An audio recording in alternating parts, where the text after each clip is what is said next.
15 മാസം നീണ്ട യുദ്ധത്തിന് അവസാനമിട്ട് ഗാസയിൽ വെടിനിർത്തൽ കരാർ നടപ്പിലായി.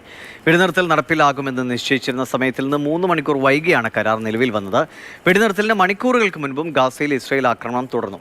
ഖത്തറിന്റെ നേതൃത്വത്തിൽ നടന്ന മധ്യസ്ഥ ചർച്ചകൾക്ക് പിന്നാലെയാണ് വെടിനിർത്തൽ കരാർ പ്രഖ്യാപനം. ഇസ്രായേൽ മന്ത്രിസഭാ അംഗീകാരത്തിന് ശേഷം കരാർ നടപ്പിലാക്കുമെന്നായിരുന്നു പ്രഖ്യാപനം. പിന്നീട് മന്ത്രിസഭാ അംഗീകാരത്തിനായി കാത്തിരിപ്പായിരുന്നു. ഒടുവിൽ 24 അംഗ മന്ത്രിസഭയിൽ 18 പേർ കരാർ അംഗീകരിച്ചു. ഇന്ന് ഇന്ത്യൻ സമയം 12 മണിക്ക് കരാർ നടപ്പിലാകുമെന്നാണ് അറിയിച്ചത്.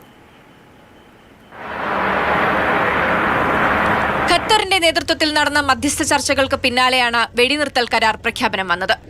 ഇസ്രായേൽ മന്ത്രിസഭ അംഗീകാരത്തിന് ശേഷം കരാർ നടപ്പിലാക്കുമെന്നായിരുന്നു പ്രഖ്യാപനം. പിന്നീട് മന്ത്രിസഭാ അംഗീകാരത്തിനായി കാത്തിരിപ്പായിരുന്നു. ഒടുവിൽ 24 അംഗ മന്ത്രിസഭയിൽ 18 പേർ കരാർ അംഗീകരിച്ചു. ഇന്ന് ഇന്ത്യൻ സമയം 12 മണിക്ക് കരാർ നടപ്പിലാക്കുമെന്ന് നിശ്ചയിച്ചു.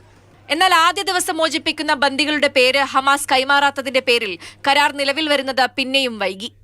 വെടിനിർത്തൽ നിശ്ചയിച്ചിരുന്ന സമയത്തിന് അരമണിക്കൂർ ശേഷവും ഇസ്രായേൽ ആക്രമണം തുടർന്നു. സമാധാനത്തിന് കാത്തിരുന്ന 8 പേർക്ക് കൂടി ജീവൻ നഷ്ടമായി. ഒടുവിൽ ഇന്ന് മോചിപ്പിക്കാനുള്ള 3 പേരുകൾ കൈമാറിയ ശേഷമാണ് വെടിനിർത്തൽ നിലവിൽ വന്നത്.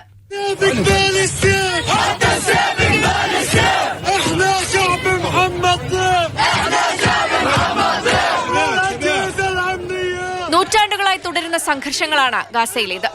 യുദ്ധം അതിന്റെ ഏറ്റവും വികൃതമായ രൂപത്തിൽ ഗാസയെ താറുമാറാക്കിയത് ഒക്ടോബർ 7-ന് ടെൽ അവീവിൽ ഹമാസ് നടത്തിയ ആക്രമണത്തിന് പിന്നാലെയാണ്.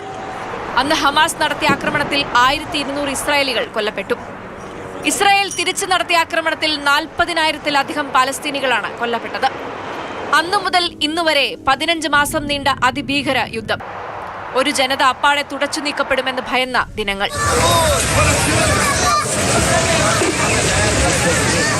അന്താരാഷ്ട്ര നിയമങ്ങളെല്ലാം ലംഘിച്ചുകൊണ്ടുള്ള ആക്രമണങ്ങളാണ് ഗാസയിൽ കണ്ടത്. ഗാസയിലെ ആയിരക്കണക്കിന് കുഞ്ഞുങ്ങൾക്ക് ജീവൻ നഷ്ടമായി. ഇരുവശങ്ങളിലും നിരവധി പേരെ ബന്ദികളാക്കി. ചികിത്സാ സൗകര്യങ്ങളോ സഹായങ്ങളോ ഗാസയിൽ എത്തിക്കാനാകാത്ത സ്ഥിതിയായി. ആയിരക്കണക്കിന് പാലസ്തീനികൾ പലായനം ചെയ്തു. യുദ്ധം അവസാനിക്കുമ്പോൾ തിരിച്ചു ചെന്ന് നാടിനെ ചുംബിക്കാൻ ഒരുങ്ങുകയാണ് അവർ. News desk, Mathrubhumi news.